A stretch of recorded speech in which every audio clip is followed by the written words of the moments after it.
Kisah tentang Ashabul Kahfi merupakan salah satu cerita yang terkenal dalam kepercayaan agama-agama Abrahamik, terutama dalam Islam. Kisah ini menceritakan sekelompok pemuda beriman yang melarikan diri dari penganiayaan seorang raja yang zalim dan berlindung di dalam sebuah gua. Gua tersebut kemudian menjadi tempat mereka tertidur selama 309 tahun, seperti yang diisyaratkan dalam Al-Quran, tepatnya dalam surat Al-Kahfi ayat 9 sampai 26. Setelah ribuan tahun, lokasi gua ini sempat hilang dan tidak ditemukan oleh siapapun, yang menyebabkan kisah ini dianggap oleh beberapa orang sebagai mitos karena kurangnya bukti arkeologi. Namun pada tahun 1963, seorang arkeolog dari Yordania berhasil menemukan sebuah gua di daerah Ar-Rajib, Yordania, yang diyakini sebagai gua tempat bersembunyinya Ashabul Kahfi. Penemuan ini mengungkap banyak bukti yang cocok dengan deskripsi dalam Al-Quran.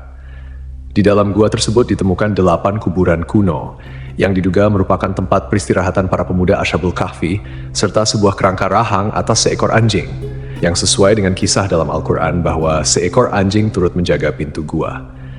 Menurut tradisi Nasrani, 7 pemuda tersebut dikenal dengan nama Maximilianus, Martinianus, Dionysius, Yohanes, Konstantinus, Lamblicus, dan Antonius. Sementara dalam Islam, nama-nama mereka tidak disebutkan secara spesifik dalam Al-Quran, namun beberapa ulama dan sejarawan menyebut mereka sebagai Martellius, Cassitius, Sidemius, Mixalmina, Mikaslimina, dan Tamliha. Terdapat juga seorang pemuda penggembala yang membawa serta anjingnya untuk menjaga mereka. Pemuda-pemuda ini merupakan penasihat atau pembantu seorang raja zalim bernama Dikianus atau Dikianus, yang dalam beberapa catatan sejarah dikenal sebagai Decius, seorang kaisar Romawi yang berkuasa pada abad ke-3 Masehi. Decius dikenal sebagai seorang penyembah berhala yang kejam, terutama terhadap mereka yang beriman kepada Tuhan yang Esa. Para pemuda ini melarikan diri dari ancaman hukuman mati yang dijatuhkan oleh sang raja karena mereka menolak untuk menyembah berhala dan tetap teguh pada keimanan mereka kepada Allah. Setelah tidur selama 309 tahun, para pemuda tersebut bangun dan mendapati bahwa keadaan dunia di sekitar mereka telah berubah. Orang-orang di sekitar mereka telah memeluk agama Tauhid dan kepercayaan kepada Tuhan yang Esa sudah tersebar luas. Bukti ilmiah dari penemuan gua ini memperkuat keyakinan akan kebenaran kisah Ashabul Kahfi. Penemuan arkeologis seperti kuburan kuno dan kerangka anjing di mulut gua sejalan dengan narasi yang terdapat dalam Al-Quran. Selain itu, penemuan ini juga menunjukkan bahwa kisah Ashabul Kahfi bukan sekadar mitos, melainkan sebuah peristiwa sejarah yang nyata, yang tercatat dalam literatur agama dan didukung oleh bukti-bukti fisik.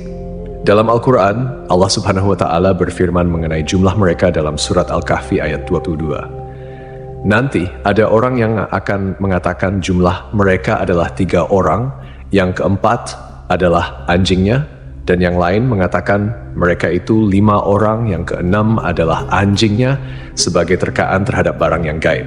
Dan yang lain lagi mengatakan mereka 7 orang, yang ke-8 adalah anjingnya.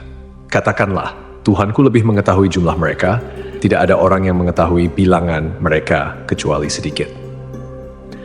Ayat ini menegaskan bahwa hanya Allah yang mengetahui jumlah pasti dari pemuda-pemuda tersebut, dan tidak ada seorang pun yang memiliki pengetahuan pasti kecuali mereka yang diberi petunjuk oleh Allah. Ashabul Kahfi, seperti yang disebutkan dalam Al-Quran surat Al-Kahfi ayat 11, tidak hanya merupakan bukti kebesaran Allah, tetapi juga mengandung detail-detail yang menunjukkan mukjizat dan keajaiban yang hanya bisa diketahui melalui wahyu. Dalam tafsir Ibnu Katsir, dijelaskan bahwa anjing yang menemani para pemuda tersebut juga ikut tertidur di dalam gua bersama mereka. Allah Subhanahu wa Ta'ala berfirman, "Dan kamu akan melihat matahari ketika terbit, condong dari gua mereka ke sebelah kanan, dan bila matahari terbenam, menjauhi mereka ke sebelah kiri, sedang mereka berada dalam tempat yang luas dalam gua itu." Itu adalah sebagian dari tanda-tanda kebesaran Allah. Barang siapa yang diberi petunjuk oleh Allah, maka dialah yang mendapat petunjuk. Dan barang siapa yang disesatkannya, maka kamu tidak akan mendapatkan seorang pemimpin pun yang dapat memberi petunjuk kepadanya. Para peneliti yang mempelajari gua ini menemukan bahwa celah masuknya sinar matahari ke dalam gua memang sesuai dengan deskripsi yang ada dalam Al-Quran. Celah gua di sebelah selatan mengarah ke barat daya, sehingga ketika seseorang berdiri di dalam gua pada waktu sore, sinar matahari akan bergerak ke arah kanan dan memberikan ruang untuk melihat pemandangan luar gua. Pada waktu siang hari, sinar matahari tidak masuk ke dalam gua, sedangkan saat matahari terbenam, sinar tersebut hanya sedikit dan sesaat memasuki gua. Fenomena ini sangat menakjubkan karena menggambarkan akurasi detail yang disampaikan dalam wahyu yang kemudian dibuktikan oleh penelitian modern. Selain itu, ditemukan pula tulisan dalam berbagai bahasa kuno di dinding gua yang mengisyaratkan tentang keesaan Tuhan. Ini menimbulkan pertanyaan besar, bagaimana mungkin Rasulullah Shallallahu Alaihi Wasallam bisa mengetahui detail kisah ini yang terjadi 5 abad sebelum kelahirannya dan sebelum turunnya Al-Quran? Jawabannya jelas. Itu adalah wahyu dari Allah, menunjukkan bahwa Al-Quran adalah firman Allah yang mengandung kebenaran sejati. Meskipun ada perdebatan tentang lokasi pasti Gua Ashabul Kahfi, bukti historis, arkeologis, dan astronomis menunjukkan bahwa gua tersebut terletak di daerah Ar-Rajib, sekitar 13 km sebelah selatan kota Amman, Yordania. Beberapa sahabat Nabi Muhammad SAW seperti Ubaidah bin Al-Jarrah, Muawiyah bin Abu Sufyan, dan Ibnu Abbas pernah mengunjungi gua ini dan menyebutkan bahwa mereka melihat tulang belulang para penghuni gua. Bangunan di atas gua tersebut pada awalnya adalah sebuah gereja yang kemudian beralih fungsi menjadi masjid pada masa kekuasaan Islam. Di dalamnya terdapat pilar-pilar batu yang tidak sama tingginya, membentuk lingkaran yang diduga merupakan bangunan yang disebut dalam Al-Quran. Dan demikianlah kami pertemukan mereka dengan manusia, agar manusia itu mengetahui bahwa janji Allah itu benar, dan bahwa kedatangan hari kiamat tidak ada keraguan padanya. Seorang pakar geologi, Nazim Al-Kailani, dalam penelitiannya menyatakan bahwa tanah di gua ini memiliki peran penting dalam menjaga keutuhan kondisi tubuh para penghuni gua. Tanah di kawasan Gunung Rakim mengandung karbohidrat, kalsium, magnesium, serta tumbuh-tumbuhan dan hewan yang jenuh dengan radium. Material ini mengandung unsur logam uranium yang berkilau dan menghasilkan sinar alfa, beta, dan gamma. Jenis-jenis sinar ini diketahui mampu mensterilkan dan menjaga kualitas kondisi daging serta tumbuhan dari kebusukan. Selain penjelasan dari sudut pandang teologis dan sejarah, beberapa ilmuwan juga telah mencoba memahami mengapa tubuh para pemuda Ashabul Kahfi tidak hancur meski tertidur selama lebih dari 3 abad. Dalam Al-Quran, terdapat petunjuk-petunjuk yang bisa menjadi dasar ilmiah untuk memahami fenomena ini.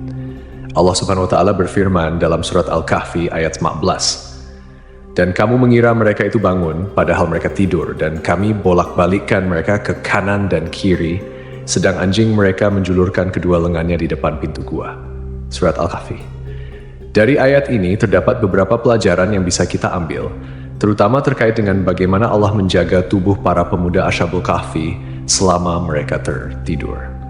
Salah satu cara yang dilakukan Allah adalah dengan membolak-balikan tubuh mereka, sehingga menghindari terjadinya ulcus decubitus atau pressure ulcer, yaitu luka yang disebabkan oleh tekanan berkelanjutan pada satu bagian tubuh.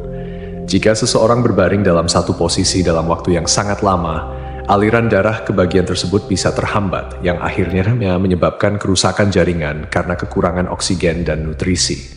Dengan memutar posisi mereka secara berkala, Allah menjaga integritas tubuh mereka. Ibnu Katsir, seorang mufasir terkenal, juga menjelaskan dalam tafsirnya mengenai surat Al-Kahfi ayat 19 bahwa Allah dengan hikmahnya menjaga para pemuda ini dari sinar matahari yang berlebihan. Sinar matahari pagi yang lembut memberikan kehangatan dan sinar yang cukup untuk menjaga kondisi tubuh mereka tanpa menyebabkan kerusakan kulit akibat paparan sinar matahari yang terlalu lama. Ini sesuai dengan pengetahuan medis modern, First, yang menyatakan bahwa paparan sinar ultraviolet dari matahari dalam jumlah yang cukup penting untuk sintesis vitamin D dalam tubuh. Vitamin D berperan penting dalam metabolisme kalsium, yang penting untuk kesehatan tulang, sistem kekebalan tubuh, serta fungsi otot dan saraf. Namun, paparan sinar matahari yang berlebihan bisa merusak kulit dan menyebabkan penyakit.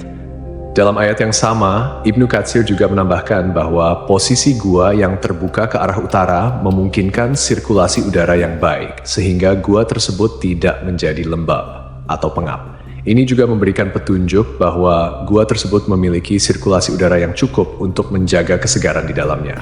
sehingga para pemuda itu tetap dalam kondisi yang baik meskipun tertidur dalam waktu yang sangat lama. Kemudian, dari sudut pandang ilmiah, penelitian lebih lanjut menunjukkan bahwa radiasi dan unsur-unsur mineral yang terdapat di tanah dan dinding gua dapat berperan dalam menjaga kondisi tubuh para pemuda. Seperti yang dijelaskan oleh Nazim Al-Kailani, unsur logam uranium yang ada di gua tersebut memancarkan radiasi yang dapat membantu mensterilkan tubuh dan mencegah pembusukan. Ini adalah bukti lain dari kekuasaan Allah yang mengatur segala sesuatu dengan sangat sempurna.